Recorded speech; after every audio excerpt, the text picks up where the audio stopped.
Yesterday we took an incident from the story of Musa alayhi salam.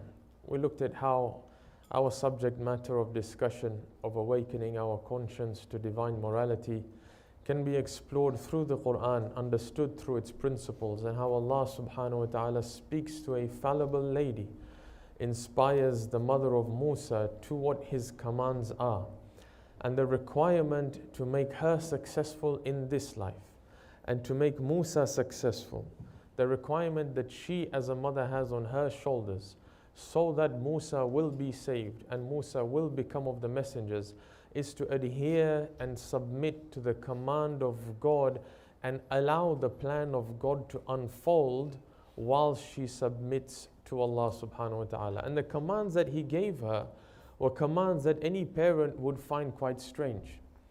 Feeding the child was accepted as a logical command, but then putting that child into a river seemed very strange, but that's what she had to do in order for her test to be completed and Musa to be saved.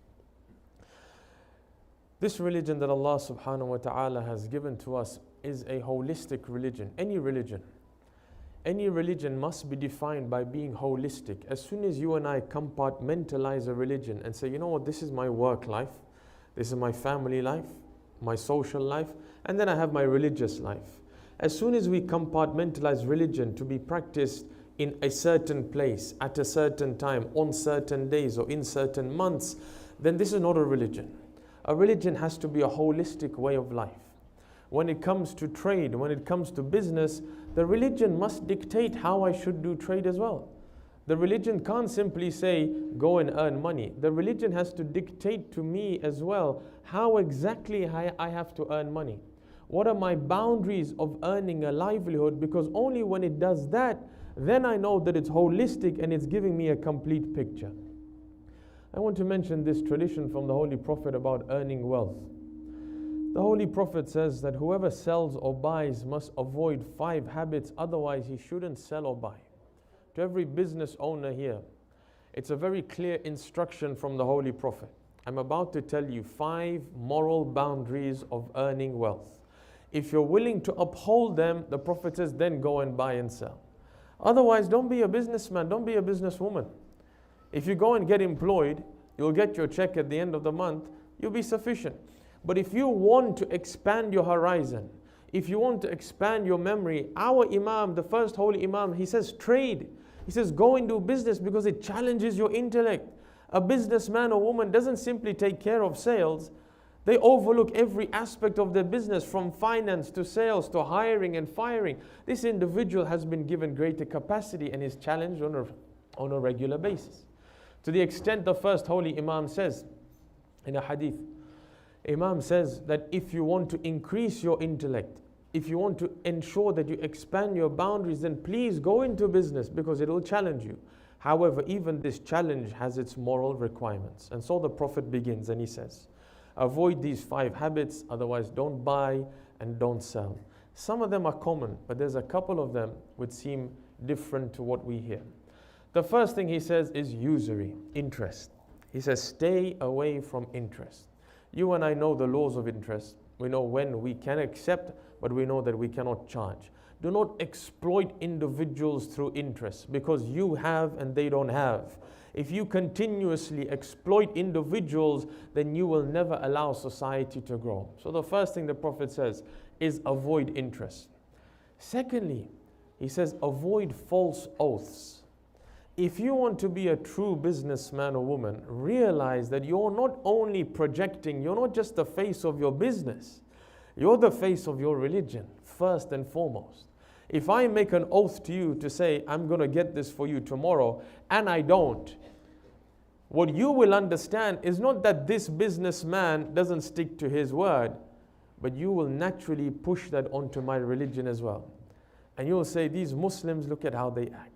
You'll paintbrush every Muslim with the same brush because of my actions. Realize, oh businessman, oh businesswoman, you're not just the face of your business, you're the face of Islam as well. Why is it that a woman, we are so proud of our women who observe the external hijab as well as the internal hijab? For you and I as men, we have an external hijab, but it's not as evident as I've mentioned. It's much more difficult for the women. It's a test that you and I will never be able to comprehend and understand as menfolk. We must applaud them and emphasize them, but encourage them and give them that encouragement to practice this faith in the way it should be practiced, because it's difficult. By God, it's difficult. But for that woman to be a businesswoman, like Khadija alayhi salam, and then to move into business, as soon as someone sees a Muslim woman dressed in the dress of a Muslim woman, they know that this woman's not just representing her business, but it's Islam as well. The way she deals with me, I'm going to project it on Islam. If she's kind to me, I'll say these Muslims are kind in their dealing. If she's forgiving to me, I'm going to say Muslims are forgiving. If she gives me a bit of leeway in repaying my debt, and I go back to her and I say, this month is going to be a bit difficult, can you give me 10 more days? And she doesn't turn around and say, that's 10 extra days of interest. And she says, no problem, 10 days soft loan on my shoulders. I don't need it, but make sure you do pay it. After 10 days, we agree you have 10 days extra. That leeway she's giving me, I'm going to ask her, why are you so kind? How come when I go to the bank and ask for 10 more days, they say, yes, 10 more days, but it's another 15% of interest? How come you didn't say that? You had the ability to say that. And when you as a Muslim turn around and say, well, this is what my faith has taught me. You know what you've just done to that individual's perspective of Islam? Whatever they see on the television, whatever they hear in the media, they will say, that's what the media says, but this is the Muslim that I've met and I've dealt with. Muslims are not like this. I know them, I live with them, I work with them, I trade with them. We want it to be that the wider society says the best people you can deal with are going to be Muslims. It doesn't mean that you let yourself be tread upon. Uphold your principles. You still ask for the money. But if you're going to be that much more forgiving, that much more merciful, it'll come back on you. That can only happen if you and I don't have false oaths. If I tell you, I'll get you this commodity tomorrow, but I know I can't get it for 2 days. I just don't want to lose the sale. So I tell you, come back tomorrow, and you come back and I give you some excuse about delivery trucks going on strike. I know that I haven't lived up to what the Prophet left as the morality of doing business. Number 3, very interestingly. Number 3, the Prophet says, never sell a commodity unless you're going to mention its defects as well. Never hide the defects of a commodity. If you're going to sell a car, and this is a real life story that happened. There was a brother who was trying to buy a car. So he sat inside, and the old gentleman who was selling the car told him that, look, test drive the car. It was a manual car. I don't know if you have shift or gear over here, what you speak about. Stick, I think that's what they call it in America. So he was test driving this car. And the old gentleman said, just don't shift it into gear 5 because I'm a heart patient. If you go too fast, it's going to be difficult to me to take the speed. The reality was this car never went into gear 5. And as soon as you put it into gear 5, it jerked back and came out of gear 5. So this young man trying to buy his first car, gear 1, 2, 3, 4, he was fine. He bought the car and he's driving home. He puts it into gear 5 and it jumps out.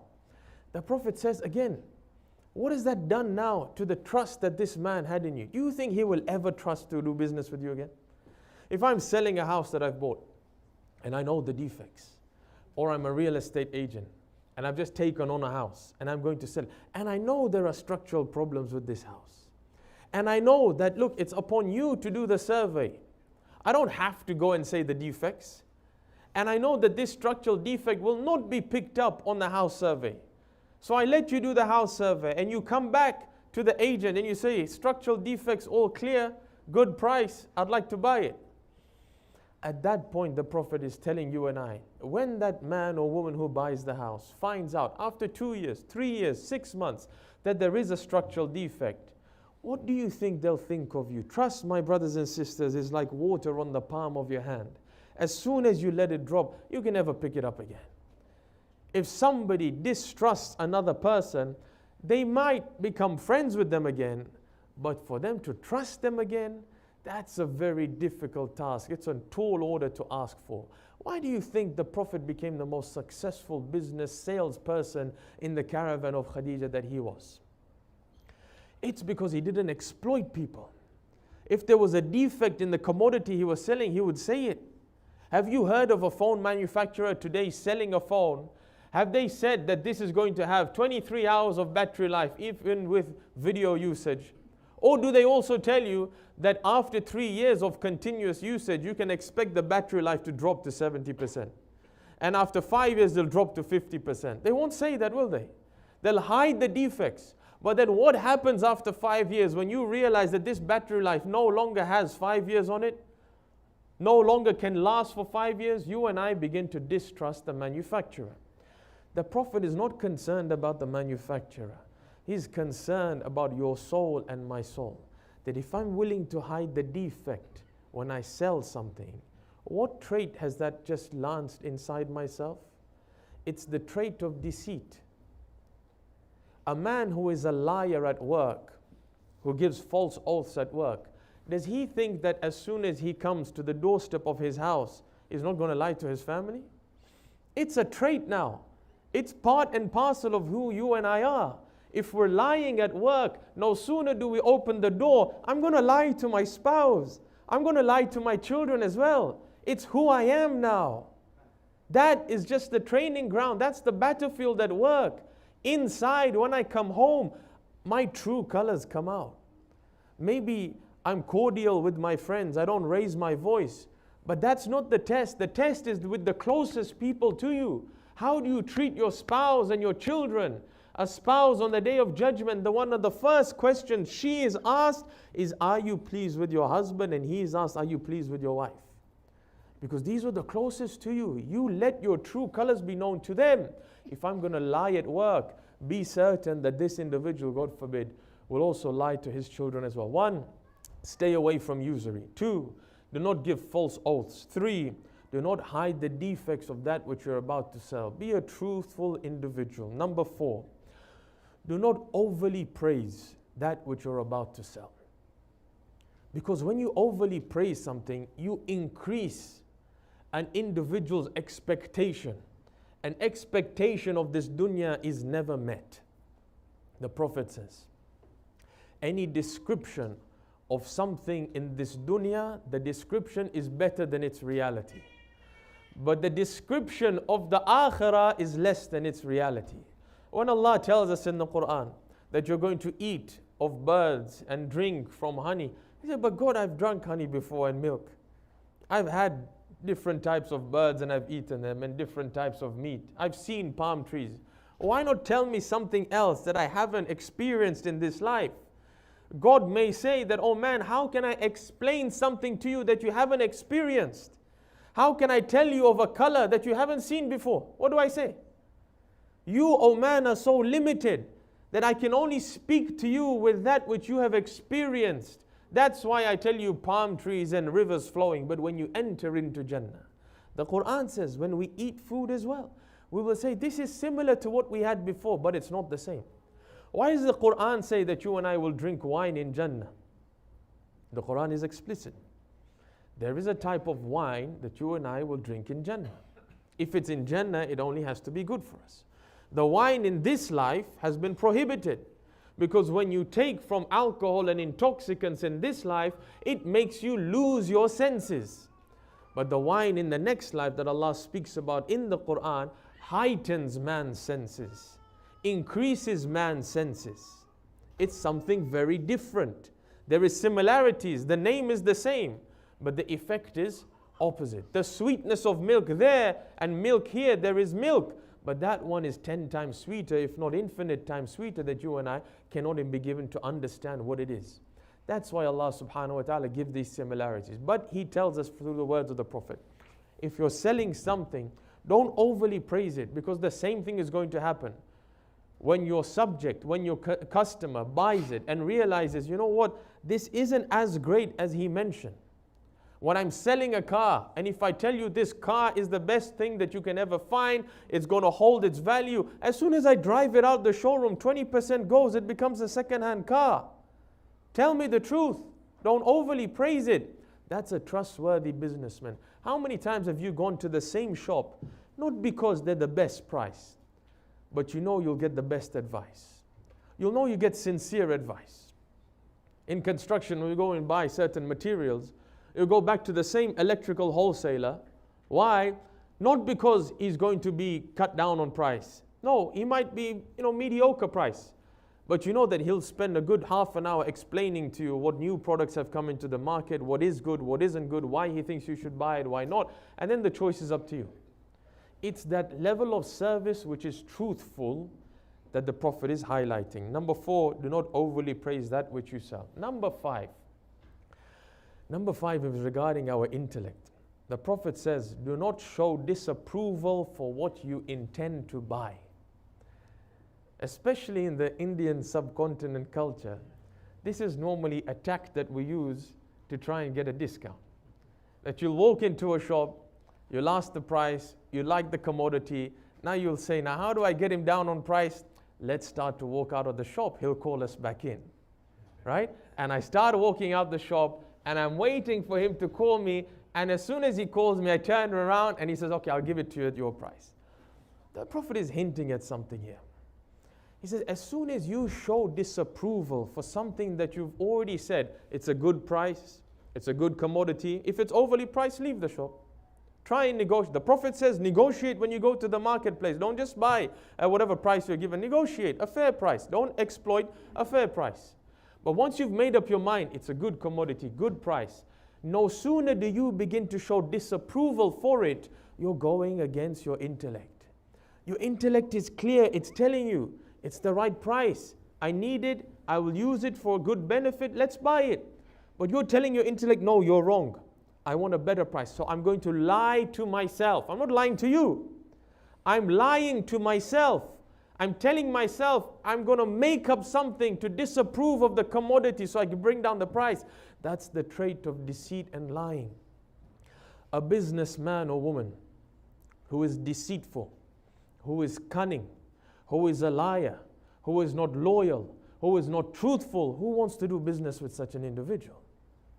You don't get many chances in the business world. You ruin your reputation very quickly.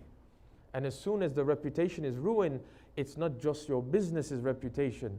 More important than you and your business and me and my business is Islam, which you and I are ambassadors for. Allah subhanahu wa ta'ala reminds us continuously in this Quran that, oh man, so long as you submit to my command, leave the result in my hands. You are never in control of the result. You are in control of how you get there, the path that you take, the sacrifices you make, but the result is never in your hands. And sometimes you will make such a pedantic plan. You will cross all the I's and dot all the T's, and you will think this investment cannot go wrong, and it flips on its head. How many were in real estate? And I've been doing the same cookie cutter investment over and over again, buying rebate houses, doing them up, selling them on. It's worked for years. And then all of a sudden the portfolio grew, and I thought this can't go wrong, it's bulletproof, and COVID hits. And COVID hits and everything went on its head. That's when you, oh man, should realize that Allah subhanahu wa ta'ala is the one who is pulling the strings here, not you. Your duty is just to try your best in this life. But then tests will be thrown. And when tests are thrown in my path, it's up to me to understand that so long as I'm submitting and I'm doing what is good for me, what God has commanded me to do, then any result that comes to me must also be good for me as well. If man thinks that there is only one solution to a problem, his solution, then he is a very narrow-minded individual. This is what happened with Bani Israel when they got to the sea. We touched upon Musa yesterday. I touch upon him today and move to the next prophet. Musa alayhi salam, imagine what he's done to Bani Israel. He's gone to this community who were being slaughtered. Their children, the boys were being killed alive, the girls were being left. Musa came, propagated to them, taught them about monotheism, taught them about the Torah, took them from where they were in their village, brought them success. Now the Quran says, Fir'aun is pursuing them. As Fir'aun pursues them, Allah commands Musa to go to the Red Sea. He goes to the Red Sea. Now Allah says, we waited. Allah was waiting until He revealed to Musa. Allah says in the Quran, the two armies locked eyes. Musa is standing right by the Red Sea, no command. Oh Musa, what should we do? Musa says, nothing has come to me, no revelation. We're going to wait. Allah said, go to the Red Sea. We're at the Red Sea, we wait. Now the army of Fir'aun is coming closer, such that both these armies, the Bani Israel as a group and the army of Fir'aun, can see one another. That's how close they became. At that point, Bani Israel begin to doubt. At that point, they begin to say, we are going to be drowned. We are individuals who are now going to be overcome by the army of Fir'aun. But Musa has a different tact. He says that I've been submitting to God. And if I'm submitting to God and I'm doing as God has commanded me on the Sharia, within the red lines, then God can only do what's good for me. So Musa turns around and has a different verse. He says, I'm going to my Lord, He's with me. My Lord is with me, He'll look after me. You have a group of people that Allah has looked after thus far. But just because they can't see a way out, they begin to doubt God. And you have another man single-handedly who says, God will always look after me if I submit to Him. Now Allah even tests Musa. Allah tests Musa. Musa, now that the armies are so close, now I'm revealing to you. Oh Musa, take your staff and hit the sea with it. Brothers and sisters, can you imagine the test Musa is under right now? This staff, whenever Musa has used it, what is it turned into? A snake. God, I don't need a snake right now. I'm at the Red Sea. There's an army of Fir'aun coming to me. I don't need a snake. At some point it turns to a snake. At another point it turns into a python. Another time it keeps turning into this creature that I don't need right now, God. God says, oh Musa, I'm testing you. Submit to my command. Take your staff and hit the sea. Can you imagine the reliance on God this man had to have? That he took his staff, he has no idea what's going to happen. He takes his staff and he hits it on the Red Sea, and all the Bani Israel are looking at him. You are a prophet of God, revelation has come to you. What are you doing with a stick? And he touches the Red Sea with the stick, and Allah says, it doesn't just split apart. It comes, read the Quran, the actual wording is, it comes as two towers. That this water, it's a literal miracle that two towers are built of water. And now Musa enters with Bani Israel. Now hindsight is 20/20 for you and I, because we're fallible. We don't have foresight. We don't know what's going to happen in the next 5 minutes. But we can tell you what happened in the last 5 minutes, because that's hindsight. That's clear vision for me. Now Bani Israel understand the plan of God. Now I know why Fir'aun's army had to come so close to us. Why this revelation didn't come out earlier. You know why? Because when Musa entered into the bed of the Red Sea, Fir'aun's army said, well, if they can enter, so can we. If they had gone in and come out, Fir'aun's army would have been reluctant. Should we go in? Should we not? Will we drown? Will we not? But if Musa is in the Red Sea, then we too can enter the Red Sea. If it's going to drown Musa, it's going to drown us. If it hasn't drowned Musa, it's not going to drown us. So they enter the Red Sea, hurrying up, trying to reach Musa. And as the plan of Allah unfolds, Musa exits, and obviously they are drowned. Brothers and sisters, God will have our back. He will look after us on one condition. And the condition is that we submit to Him. Even in those aspects of our faith that we cannot understand the benefit of. Allah says in the Quran in Surah Al-Baqarah verse 216, a beautiful verse showing the narrow-mindedness of man.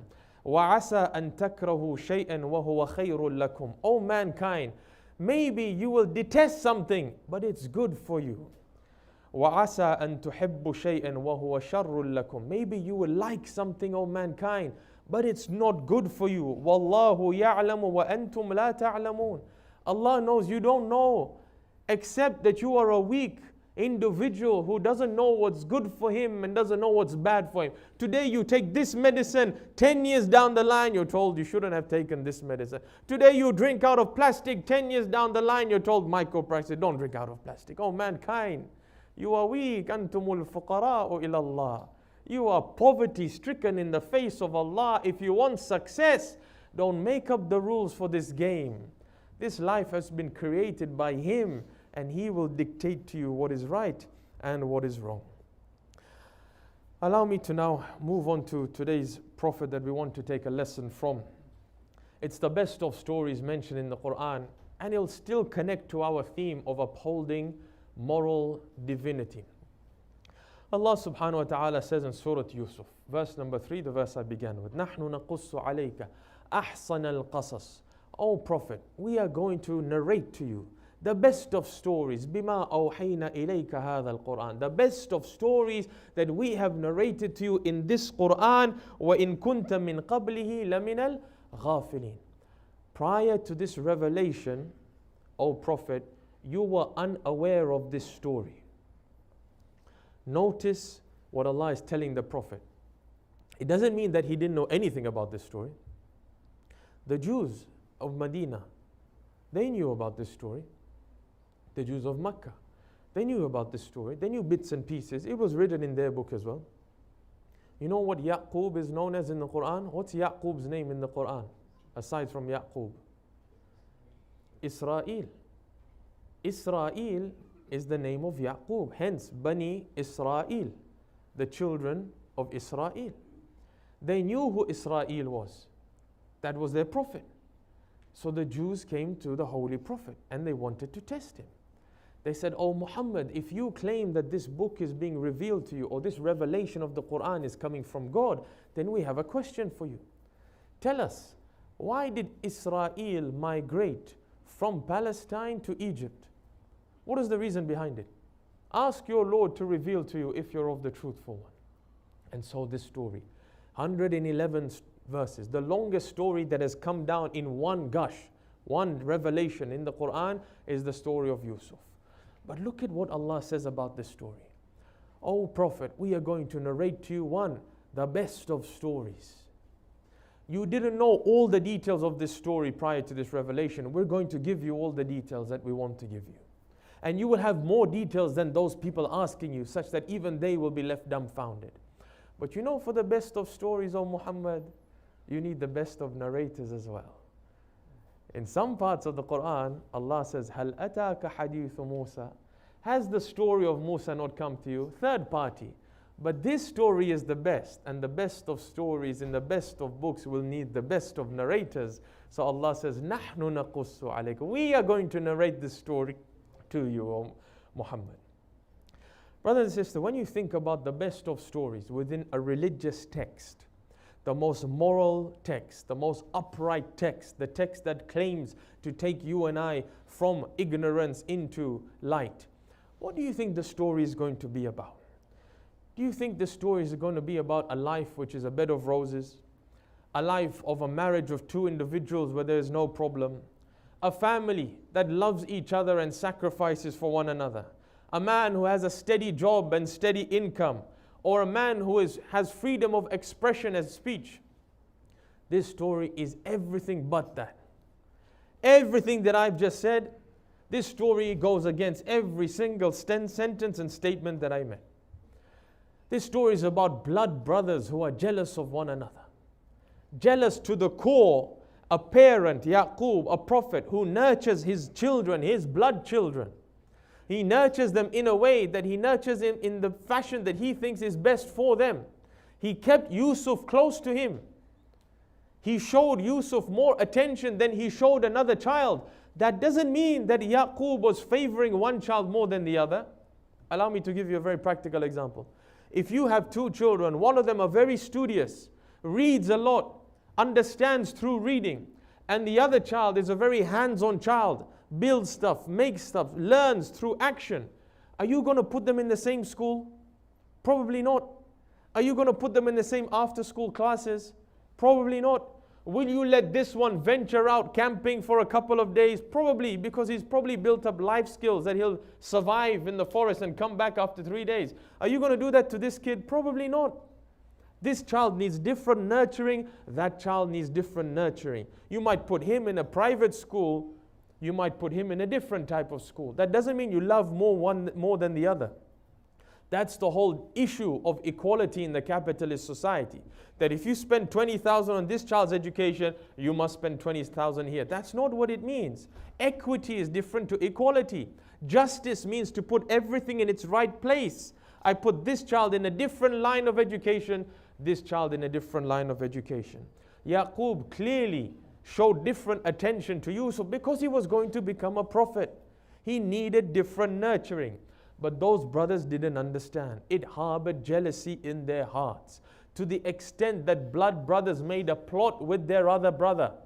They forced one by one, they encouraged Yaqub, they pressurized their father, they promised their father, let him come to play with us once in the land, in the fields. They took him. What was the first thing they said? What's the first idea that came to their heads? This is the best of stories.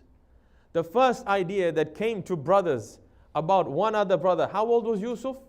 According to Ahadith, he was 6 or 8 years old. This young 6-year-old child, this young 8-year-old child. The brothers who are much older take him to the fields. The first thing they say in the Quran, uqtulu, kill Yusuf. That's the first idea that comes to their head about their own blood brother. God, this is the best of stories. And then another one says, you know what, let's throw him in a well instead. Do you remember we discussed once in a previous lecture those inexcusable excuses that our conscience is biting us? They didn't want to kill him. No, they wanted to get rid of him, but their conscience was biting them. So they wanted to do something that allowed them to reach the same goal, but through a different path. I want to lie today. So what do I call it? I said this wasn't a lie, this was an untruth. This wasn't a lie, it was a white lie. I will garb my morality. No, I will garb my immorality with morality. A wolf in sheep's clothing. So what did they say? Let's throw him in a well. What's going to happen to a 6-year-old if you throw him down a well of 30 foot? What's going to happen? Undoubtedly, this child is most likely, probability's sake, is going to die.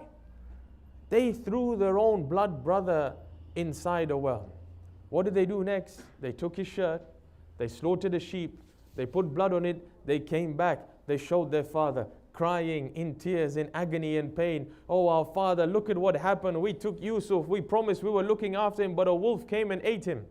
Do you remember that verse in the Quran I mentioned to you that shaitan slips up? That he says that all of these, I'm going to take them away. You won't find any of them, or hardly will you find any of them being grateful. He tells you and I the secret. The secret of being steadfast on the path of God is to be grateful. Shaitan let it slip.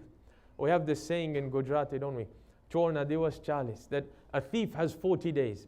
Within 40 days, the truth will come to surface. In Arabic, we have a saying, Man hafara hafratan li akhi waqa fi. One who digs a hole for his brother, he'll fall in it himself. It won't take long until truth surfaces itself. They came to Yaqub, their father, with the shirt of their 6-year-old brother, covered in blood. You know what Yaqub says? He takes the shirt, and look at the hadith. He says, كَانَ ذِئْبًا ذَكِيًّا. He says, this was a very clever wolf. He said, why, oh father? He says, because he managed to eat Yusuf, but he never tore up his shirt.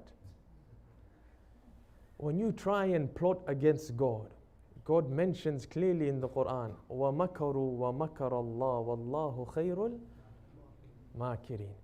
You plot, this doesn't mean plan. I know sometimes we mistranslate it and we use it in the positive sense that we plan and God, it doesn't mean plan. Makar doesn't mean plan, it means plot. You plot against God and God will plot against you. And God is best of those who plot. In your own plot, He will undo your plot. He won't use somebody else. In your own plot, you will slip up and the truth will come to surface. They come to Yaqub and they say, Yaqub, oh our dear father, look at what's happened. The story continues. As this caravan comes past and they take out Yusuf from the well, if you were walking on the road in a deserted land and you found an 8-year-old child, 6-year-old young boy, you pull him out of a hole that he's stuck in, what's the first thing that you're going to say? Every human's probably going to turn around and say, are you okay? Who are your parents? Where are they? How did you get here? Is there someone I can call? What does the Quran say this caravan did? The first few words of these individuals, what did they say? Ya bushra hada ghulam. I've got good news for you. We found a child, we can sell him. The first thing that comes to their mind is when I see something, how can I make money out of it? Capitalist society, is it not? Look at anything, exploitation of people, need of individuals. How can I turn it into something that I can benefit from? Then they go to the marketplace. The Quran says they sold him for a few dirhams, not even much. But God has his back. God could have let him stay in the well. The caravan could have gone to a different well. The caravan could have taken a detour. God made them come to this well. to pull out this child. But God, he was sold as a slave. God says, let my plan unfold. When God unfolds your plan, it's not just for you. Unfolding your plan is affecting millions of other things around. That's why Allah subhanahu wa ta'ala says in the Quran, "O mankind, you have been created out of haste. Don't hurry up, be patient. Let my plan unfold." Yusuf is sold, but where is he sold to? He's not sold to a labor camp. He's sold to the King of Kings. Allah is looking after his Yusuf. He sold him to a palace where he will get food and he will get drink and he will get clothing and he will get shelter. Oh Allah, you say you look after those who submit to you. But then what happens to Yusuf and Zulaykha? وَغَلَّقَتِ الْأَبْوَابَ قَالَتْ هَيْتَ لَكَ. She closed these doors on him. She said, come to me. Yusuf stayed away from her. How did you look after him, O God? You placed him in a room with a woman who was trying to do the most ungodly act. Is that a God who looks after you? Listen to what happens next. Allah says, I make a child speak out. That when the door is broken open and the Aziz is standing there, the governor whose wife is inside, if Yusuf says something, no one will believe. The Aziz's wife speaks up, the Aziz will probably believe. Allah inspires a child to speak up in defense of Yusuf. That if the shirt is torn from the back, then he is saying the truth. And if the shirt is torn from the front, then she's saying the truth. Because he was trying to run away. That's why the shirt was torn from the back. God still has his back. Why? Because Yusuf is still submitting. Until the time when this Zulaykha calls all the women who are speaking against her in the city, all of a sudden the murmuring start. That this Imra'atul Aziz, she's gone mad after this young boy of hers that she's kept inside as a slave, as a helper in the palace. She's infatuated by him. She calls all these women, they sit in the room. She calls Yusuf to come in.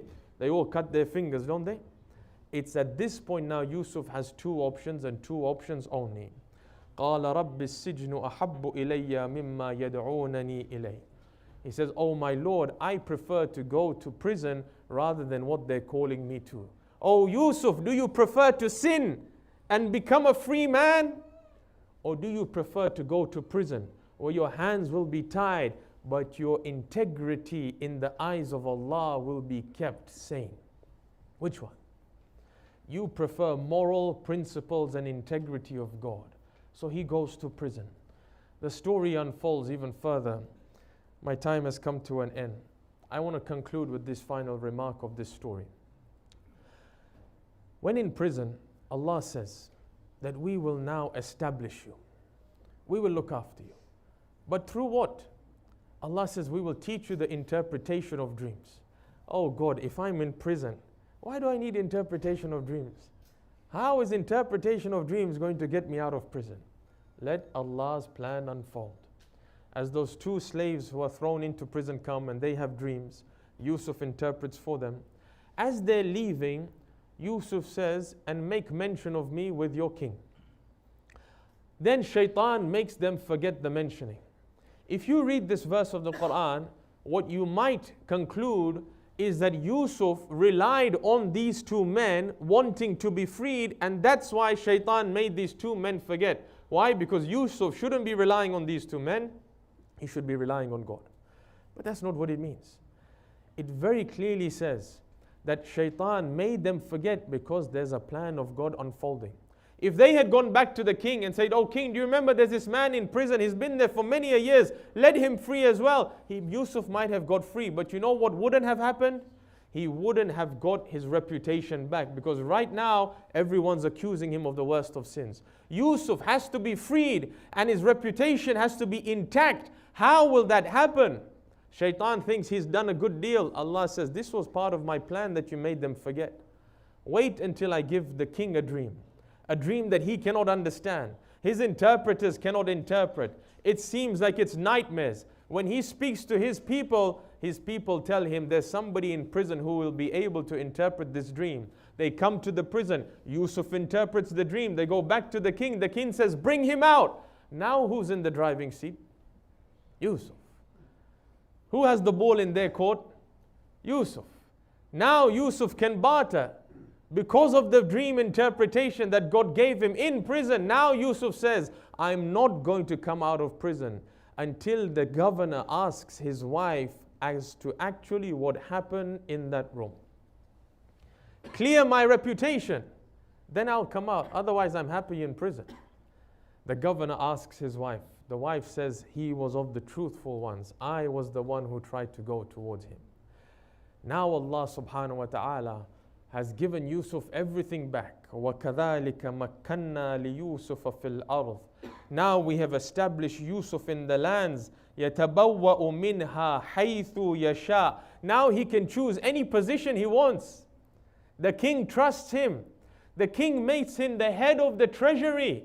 There is no greater position after the king than the head of treasury. That's what Yusuf has given. نُصِيبُ بِرَحْمَتِنَا مَن نَشَاءُ. We touch with our mercy whoever we want. وَلَا نُضِيعُ أَجْرَ الْمُحْسِنِينَ. And we do not throw to waste the actions of those who do good.